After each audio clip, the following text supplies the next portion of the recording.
Hi, Badmouth listeners. My name is Chrissy Martin, and I have some poems for you today. So, a little about myself before I get started.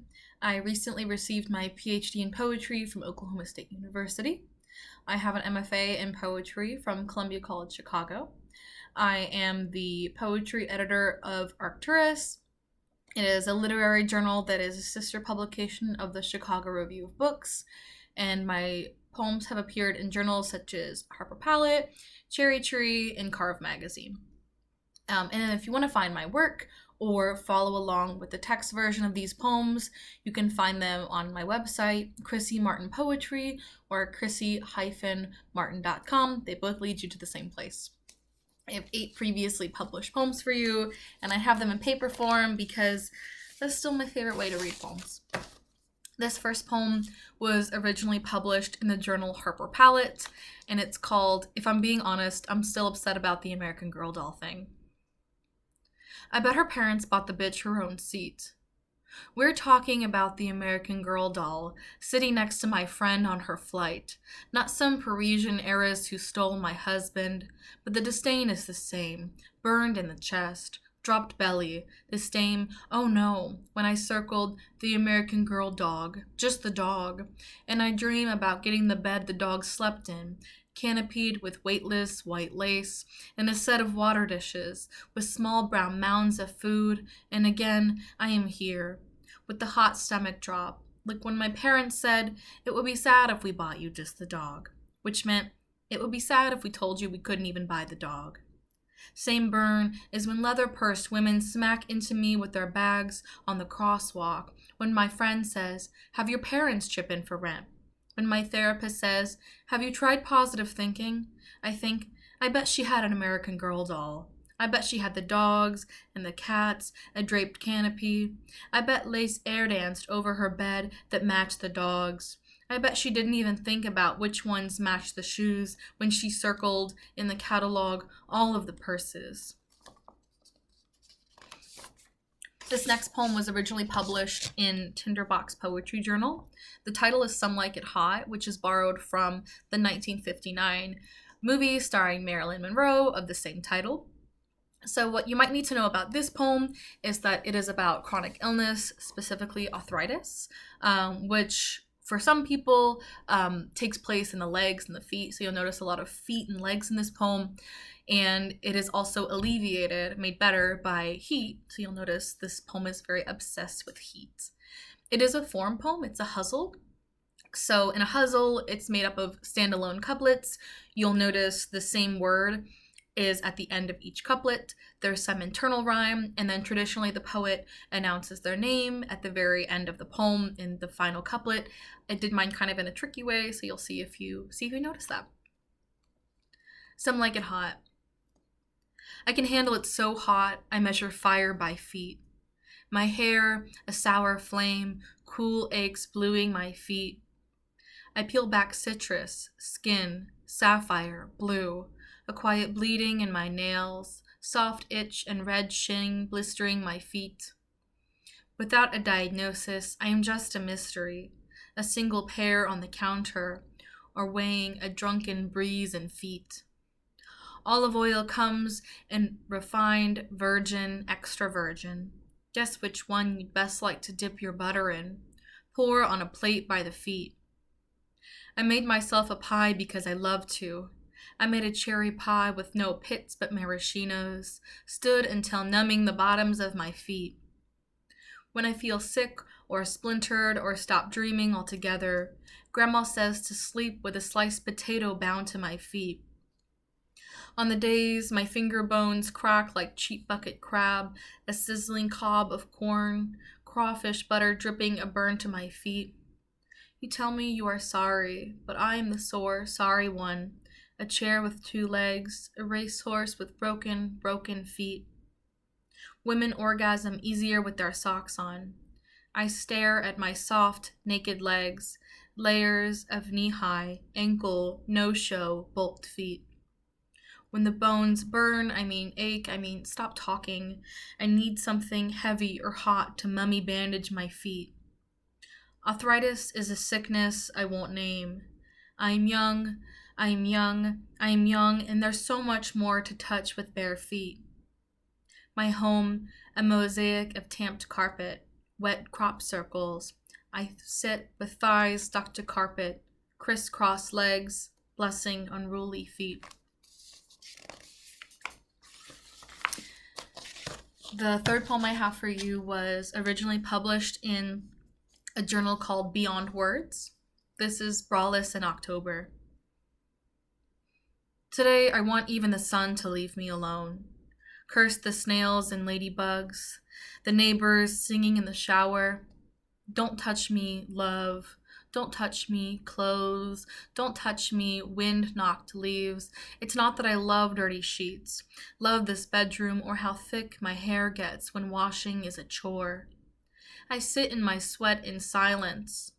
If I turn on the TV, that means leisure, guilt. I chew on my hair, thank saltines, kiss my palms, and touch my eyelids.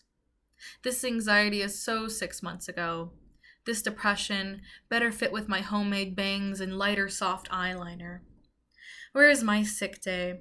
Where was my just not today day? Can I call in and be all, excuse me, I have no clean shirts for this day. Excuse me, I am tangled. Excuse me, everything in my fridge is growing hair. Everything happens for a reason is what I am told from people who think everything is reasonable. I light a lilac candle and blow it out, toast the stale bread and put it back, give myself control over something. Thank you so much for listening to this. These next two poems were published together at Vita Review, which is a lovely journal that does a lot of important work that you should check out. The first of these two poems is titled Untrigger. Couldn't will the salt shaker back full, the slugs unseasoned. Couldn't undrown the pill bugs, unflush the newts, unbury the robins, unbreak necks, little feet, green crows, lumps of dirt, and burnt goldfish. When do boys realize they can't pray the pulled worms back together? There are pains that can't be sorried away. I'll never forget the centipede boy who left hand shadows in the creaks of all of our bodies when we thought we were the only one under the swell of his limbs. I'll never forget the name of the kid who crashed my tree frog funeral, crushed the hand-glued cross with his Doc Martens.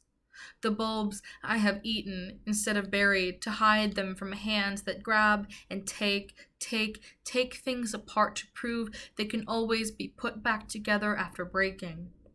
Don't tell yourself that one cut worm will turn into two, that you multiplied a body and made of it a phoenix.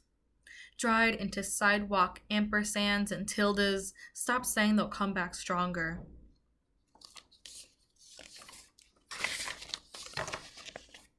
Untouch. The first boy who touched me without my wanting said it was an accident.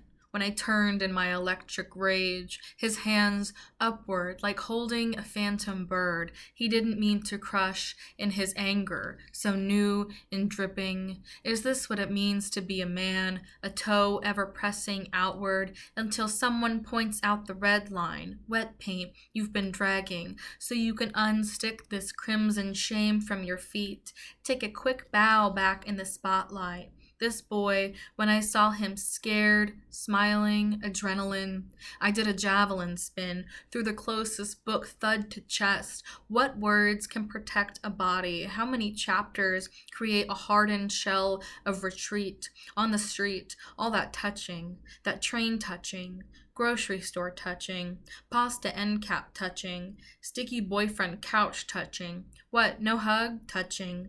All the words I don't use because who knows how big each daily danger is. I feel so vulnerable in evening, in sunlight, when I am a snail and the world is a mountain. I shy from words like assault because it's just another Wednesday. The hands stop being hands, start being white noise. The applause underpinning a sitcom you tune out. Tell me, what letters in what order can make a body newly untouched? This next poem was originally published in the Comstock Review. This is a form poem too. It's an abecedarian, and if you're not familiar with that, it's a poem where each line is each letter of the alphabet. So it starts off A, B, C, etc. It's not really something that you tend to be able to hear verbally, but if you look up the poem on the website, you'll be able to see it visually. This one is called What They Say About Pastors' Kids. Another Sunday morning, and the wafers are stale by design. At 16, I still haven't figured out what dresses are church appropriate and how much high heel or peeking skin delicate cardigans can fix. The pastor's son, 18, wants to lock eyes across the aisle, wants to flirt in between the tambourine hits and flute solos, take the cranberry juice communion together like shots. We get good at sensing when the church will be empty, and lucky me, because he only wants to kiss in the sticky wooden pews, touch under my shirt in the church office where he knows his father counts the money, jumps at inviting me over when his parents might be home early to catch us kissing and guilty on his plaid twin bedspread. His parents can't know. Lord knows, we don't need a label to be something. To be something, I must learn so much bending. God tells him we can't be together. News he announces on my front step after a long minivan makeout. On social media, in whispers, I hear about the accusations, and the praying, and the junior high girl who visited the plaid bedroom and was quoted saying it was fun, persuaded, a little drunk, a little rough, but nice. Depends on who's doing the asking. Us, stupid high school kids without the vocabulary for these things. The pastor's son gets a statutory charge, a new home, unable to live so close to the school, gets a new job, a better job. Now, he can't vote at his polling place, but he can clear the spit from his stepson's wet mouth. Now, men and women sit on different sides of the sanctuary, while my ex on the stage plays loud electric drums. Now, he can't touch the chalky schoolyard, but he can bang a pulpit, drop the congregation to their knees with zeal, and not worry about the slatted, pinking bruises that follow. I have 2 more poems for you, so hang tight. This penultimate poem was originally published in The Hunger. This is called Unsavored. In Texas, the sun bakes your skin until you scrape salt from your arms, like digging into a new tub of butter. I haven't been, but have been told. Can I ask the sun for the dash my brownies call for? Sprinkle a bit of me for you into the bowl. Arms that have tangled into hair, brushed backs, dug fingers into cool dirt, overcooked chicken. Why does the whole world want to be timeless, eternal? What about smaller, fleeting? What if I don't want to be universal? Remember the viral Tumblr post where a woman made cupcakes from the drips in her diva cup? I too reblogged saying, gross, but spent hours clicking through the wet red of her husband's eating, her life measured in quarter cups. Is this why women have children and couples named stars? Eat me up like I am swift and burning. I want to become something you take quick, a throat full of prickling pop rocks you swallow unsavored. Tilt your head back and drink of me deeply. This is the last poem I have for you. This poem was originally published in Cherry Tree. This is probably the longest poem I've ever written, and at least written and published. This poem is called Everest. If I told you while I'm being touched, I think more about the ache in my shins than the light trace of fingertips, you would judge me. If I told you I keep just my socks on to hold in a sliver of heat and quell the pain. People who feel daily pain often say getting out of bed is like climbing Everest. Making it through the day is an uphill battle. The bodies above 21,000 feet are too dangerous to retrieve, so they lie with the broken tents. Did I even think about my body before it started to ache and creak? Before I wept, sleepless, rubbing my legs together to warm, like the chirping of crickets in instinctive song? The frozen Everest bodies are unrecoverable, but they make landmarks for the ascent as climbers drag their own limbs over those half descended into ice. And for what? I feel better knowing Wikipedia has a page called List of People Who Died Climbing Mount Everest. When I die, I think I want to be placed in a burial pod so I can feed a new tree. I worry this tree will die. Why am I afraid of this second death? The pods are large, egg-shaped things that require a body to be in a fetal position. Did you notice, too, that when you hug your shins, your knees fit perfectly into the sockets of your eyes? Or that your fingers lock wholly in the spaces between your toes, like the body is a puzzle put together completely wrong? I want to know my body for more than the octaves of pain it sings in. One man who still lies on Everest, Green Boots, has his own Wikipedia page. His identity unknown, his fluorescent boots act as a lodestar for the live, quiet climbers. When my father died, we cremated his body, but you already know this. One of the family members took his ashes and planned to give us each a spoonful. When I'm doing something else, I always think about how I forgot the ashes, like the pain of realizing you don't know where your social security card is. It's been 7 years and I'm starting to doubt I'll get the ashes. If I'm not responsible enough for a child, I'm not responsible enough for a dish of my dead father. In 2017, Green Boots was reported missing for a second time. He is thought to have been moved, or hopefully he became buried. My grandmother said cremation meant my dad's body would not be a part of the second coming. If there were a God, would he let the trees come too? If there were a heaven, would my legs still elongate my nights, or would we all be fixed? Would God be the Genome Project calling crooked backs? Would we all just be Da Vinci's perfect man making angels in the ice?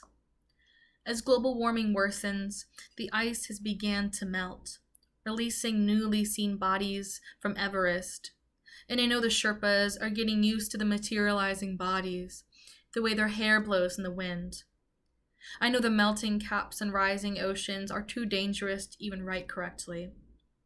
I also know I want to think of these emerging bodies as experiencing the smallest form of recovery, of lifting, half wet in rapture. Thank you so much for listening. Again, I'm Chrissy Martin. If you want to find my poems, you can go to chrissymartinpoetry.com or chrissy-martin.com. And if you want to follow me on Instagram or Twitter, I am at ChrissyMPoet. Thank you so much for listening.